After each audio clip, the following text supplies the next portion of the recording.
গরমে তো একদমই নাজেহাল অবস্থা। আর এই গরমের মধ্যে যদি পাকা আম আর দুধের তৈরি এই পুডিংটা খাওয়া যায় তাহলে কিন্তু একদমই মন্দ হয় না। আসসালামু আলাইকুম everyone, welcome to Sadia মুন্নিস kitchen. আজকে তৈরি করছি গরমের শান্তি ঠান্ডা ঠান্ডা ম্যাঙ্গো মিল্ক পুডিং। মাত্র 2 থেকে 3টা উপকরণে তৈরি করে নেওয়া যাবে এই ম্যাঙ্গো মিল্ক পুডিং। বাজারে কিন্তু এখন প্রচুর পরিমাণে পাকা আম পাওয়া যাচ্ছে, আর এই গরমের মধ্যে যদি পাকা আম আর দুধের তৈরি এই পুডিংটা একবার তৈরি করে খান, মন প্রাণ কলিজা একদম ঠান্ডা হয়ে যাবে। এই ম্যাঙ্গো মিল্ক পুডিংটা দেখতে যতটা সুন্দর, খেতেও কিন্তু অনেক বেশি মজাদার। প্রথমেই আমি এখানে নিচ্ছি 2টা মাঝারি সাইজের পাকা আম। চেষ্টা করবেন আমটা যেন একটু ভালো পাকা হয়, সেরকম আম নেয়ার জন্য। এবার এই আমটাকে আমি ছোট ছোট টুকরো করে কেটে নিচ্ছি। আপনারা আপনাদের সুবিধা মতো কেটে নেবেন। এবার এই আমের টুকরোগুলোকে আমি একটা ব্লেন্ডারে জাগে নিয়ে নিচ্ছি। 1 কাপ পানি দিয়ে দিচ্ছি। 1 কাপ পানি দিয়ে এই আমের টুকরোগুলোকে খুব ভালোভাবে ব্লেন্ড করে নিব।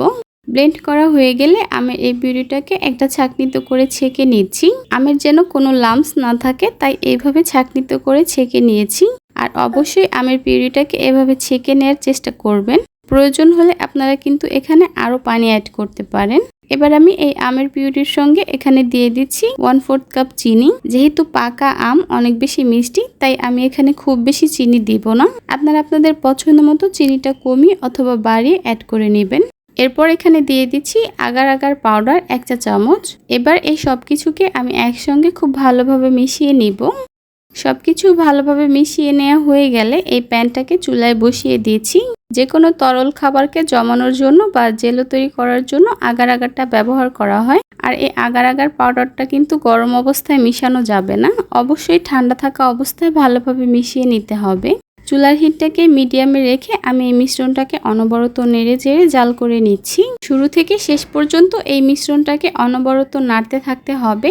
ভালোভাবে ফুটে ওঠার পর এই মিশ্রণটাকে আমি আরও 2 মিনিটের মতো জাল করে নিব।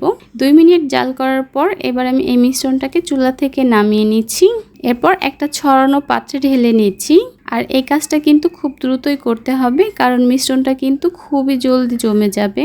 10 মিনিটের জন্য আমি এগুলোকে একটা সাইডে রেখে দিচ্ছি। আপনারা চাইলে ফ্রিজে নর্মাল চেম্বারেও রেখে দিতে পারেন। আর এই 10 মিনিটের মধ্যে দেখতে পারবেন জেলোগুলো খুব ভালোভাবে সেট হয়ে গেছে। এবার আমি এই জেলোগুলোকে ছোট আর কিউব করে কেটে নিচ্ছি। একটা জেলোর টুকরো আমি আপনাদেরকে দেখিয়ে দিচ্ছি। দেখতেই পাচ্ছেন জেলোটা দেখতে ঠিক এরকম হয়েছে। একইভাবে আমি সবগুলো জেলো কেটে নিয়েছি। যেই মোল্ড বা পাত্রে আমি পুডিংটাকে সেট করব, সেই পাত্রের মধ্যে আমি এই জেলোর টুকরোগুলো নিয়ে নিচ্ছি। এরপর চলে যাচ্ছি আমি দুধটাকে রেডি করতে। একটা প্যানে নিয়ে নিচ্ছি 2 কাপ লিকুইড দুধ। এবার এখানে দিয়ে দিচ্ছি 1/3 কাপ চিনি। চিনির পরিমাণটা আপনারা আপনাদের পছন্দ মতো বাড়িয়ে অথবা কমিয়ে দিতে পারবেন। এরপর আমি এখানে দিয়ে দিচ্ছি 1 চা চামচ আগার আগার পাউডার। এই সব কিছুকে আমি একসঙ্গে খুব ভালোভাবে মিশিয়ে নিচ্ছি।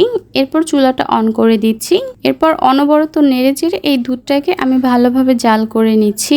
জাল করে ঘন করার কোনো প্রয়োজন নেই। 2 থেকে 3 বার বলক চলে আসলেই এই দুধটাকে আমি চুলা থেকে নামিয়ে নিব। চুলা থেকে নামিয়ে এই দুধটাকে ঠান্ডা করা যাবে না। গরম থাকা অবস্থায় আমি নিয়ে নিচ্ছি আমের এই জেলোর মধ্যে। আর এই কাজটা কিন্তু খুবই দ্রুত করতে হবে, কারণ দুধ আর চিনিটা খুব দ্রুতই জমে যায়। আমের এই জেলোগুলোকে আমি একবার নেড়ে চেড়ে দিব, এতে করে নিচে থাকা আমের জেলোগুলো উপরে চলে আসবে। এরপর আমি 10 মিনিটের জন্য এগুলোকে এভাবে রেখে দিব কিছুটা ঠান্ডা হওয়ার জন্য। পুডিংটা দেখতে আরো বেশি সুন্দর লাগার জন্য আপনারা চাইলে কিন্তু এখানে সামান্য পরিমাণে ইয়েলো ফুড কালার অথবা অরেঞ্জ ফুড কালার দিতে পারেন। 10 মিনিট এইভাবে রেখে দিলেই দেখতে পারবেন পুডিংটা খুব সুন্দরভাবে জমে গেছে। আর তখন এই পুডিং এর মোল্ডটাকে আমি ফ্রিজের নর্মাল চেম্বারে রেখে দিব 30 মিনিটের জন্য। আর এই 30 মিনিটের মধ্যেই কিন্তু পুডিংটা খুব ভালোভাবে সেট হয়ে যাবে।